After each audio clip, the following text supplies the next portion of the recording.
રાજસ્થાનમાં મુસ્લિમોની આસ્થાનું પ્રતીક ગણાતી અજમેર શરીફની દરગાહમાં બોમ્બના સમાચાર મળતા જ દોડધામ મચી ગઈ છે અને તાબડતોબ આખી દરગાહને ખાલી કરાવી દેવામાં આવી છે।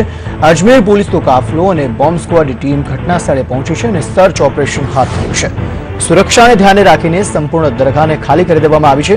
ઉલ્લેખનીય છે કે બોમ્બ હોવાની આશંકાને પગલે તમામ લોકોને દરગાહની બહાર કાઢી દેવામાં આવ્યા છે। બોમ્બ સ્ક્વોડ અને પોલીસ ઘટના સ્થળે પહોંચી ચૂકી છે અને સર્ચ ઓપરેશન હાથ ધરાયું છે। ઉલ્લેખનીય છે કે રાજસ્થાનમાં આવેલ મુસ્લિમોની આસ્થાનું પ્રતીક એવા અજમેર શરીફની દરગાહમાં બોમ્બ હોવાની આશંકા હતી, જેના કારણે પોલીસ અને બોમ્બ સ્ક્વોડની ટીમ પણ ઘટના સ્થળે પહોંચી ચૂકી છે।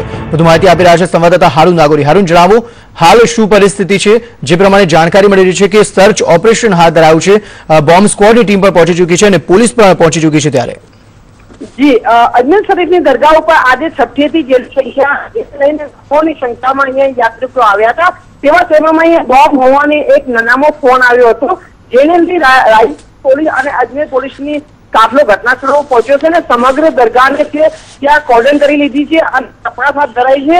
દરગાહમાં જે યાત્રિકો હતા તે દરેક યાત્રિકોને બહાર મોકલી દેવામાં આવે છે અને દરગાહ આખી ખાલી કરી દેવામાં આવે છે અને દરગાહની જે જગ્યાઓ છે આ સમગ્ર દરગાહની અંદર અત્યારે તપાસ કરાઈ રહી છે। જો કે અગાઉ દરગાહની અંદર એક બોમ્બ બ્લાસ્ટની ઘટના બની હતી, જેને લઈ અને રાજસ્થાન પોલીસ સક્રિય બની છે અને આવી ઘટના ફરીથી ના બને તેને લઈ અત્યારે ઝીણવટ ભરી તપાસ કરી રહી છે। જી અંકિત, બિલકુલ। આસપાસના લોકોમાં કયા પ્રકારનો માહોલ જોવા મળી રહ્યો છે? કારણ કે અજમેર શરીફની જે દરગાહ છે ત્યાં આસપાસના વિસ્તારમાં પણ ઘણા બધા લોકો રહે છે, સ્થાનિક લોકો રહે છે, તેમાં ચોક્કસપણે ફફડાટ વ્યાપી ગયો છે। હારૂન, જી ત્યાં લાખોની સંખ્યામાં લોકો હાજર હતા અને જે સમયે આ અફવા ફેલાઈ ત્યારે પોલીસે સૌ પ્રથમ તો ત્યાં જે અંદર લોકો હતા તેને બહાર નીકળવા માટેની કાર્યવાહી હાથ ધરી હતી।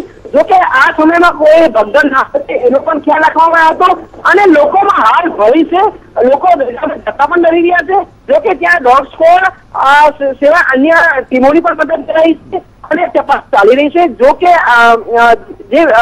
જે પોલીસ છે, પોલીસ ઝીણવટ તપાસ કરી રહી છે અને પોલીસ કાચું કાપવા છે।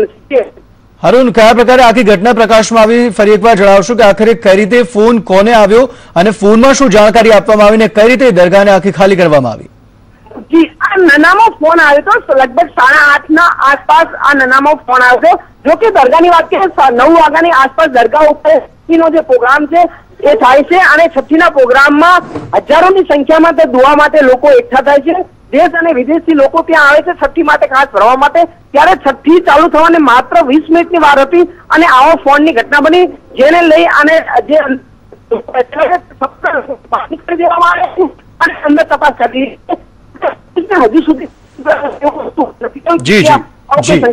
જી હારૂન, આભાર સમગ્ર માહિતી આપવા બદલ।